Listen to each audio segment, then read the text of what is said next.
से कारगर बताया और इस्तेमाल की को मंजूरी मिली। डीआरडीओ के ऐसे ही वैज्ञानिकों से हमारी सहयोगी श्वेता सिंह ने बात की।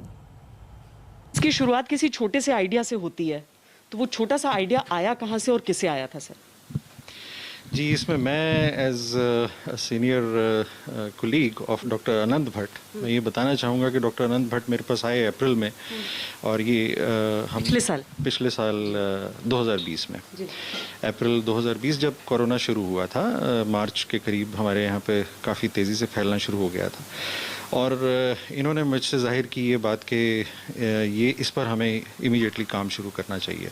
और इसमें कोई एक घंटे की बात नहीं थी, उसी क्षण से हमने ये काम शुरू कर दिया। अच्छा, उसी समय से आपको ऐसी उस दवा, क्योंकि अधिकतर अगर तेजी से आपको करना है, जो कि खासियत है इस संस्थान की, तो तेजी से करना है तो उसमें सबसे बड़ी चीज रहती है कि इतनी तेजी कैसे हो। कोई सोचे कि अरे जैसे पिछले साल वैक्सीन को लेकर सवाल उठ रहे थे कि तेज कैसे बनेगा, उसी तरीके से दवाओं को लेकर भी सवाल, आज भी आपसे कई सवाल पूछे जा रहे होंगे इस दवा को लेकर, तो इस तेजी को जरा समझा दीजिए।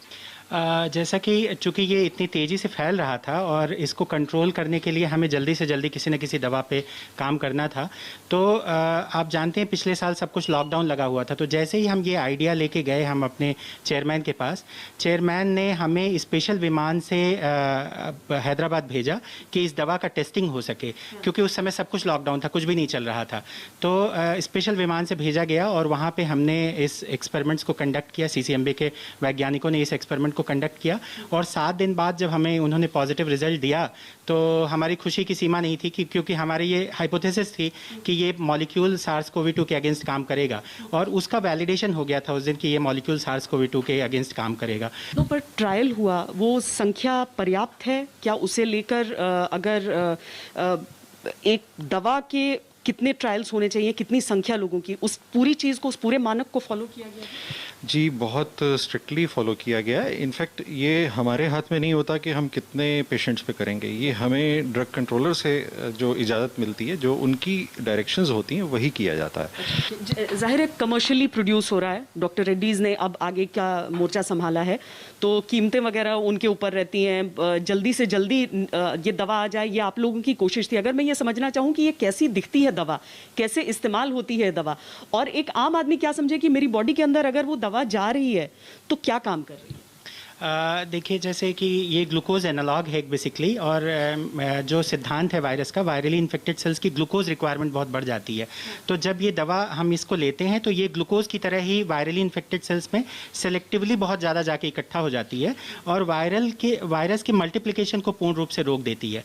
तो उसकी वजह से जो भी परेशानियाँ वायरस उत्पन्न कर रहा है हमारे शरीर में, वो परेशानियाँ भी खत्म हो जाती हैं, और सिम्टोमेटिक रिलीफ जिसको हम कहते हैं, वो सिम्टोमेटिक रिलीफ भी बहुत जल्दी मिलने लगता है। जैसे ब्रेथलेसनेस है, फीवर है, कफ है, इन सब में बहुत तेज़ी से कमी आती है।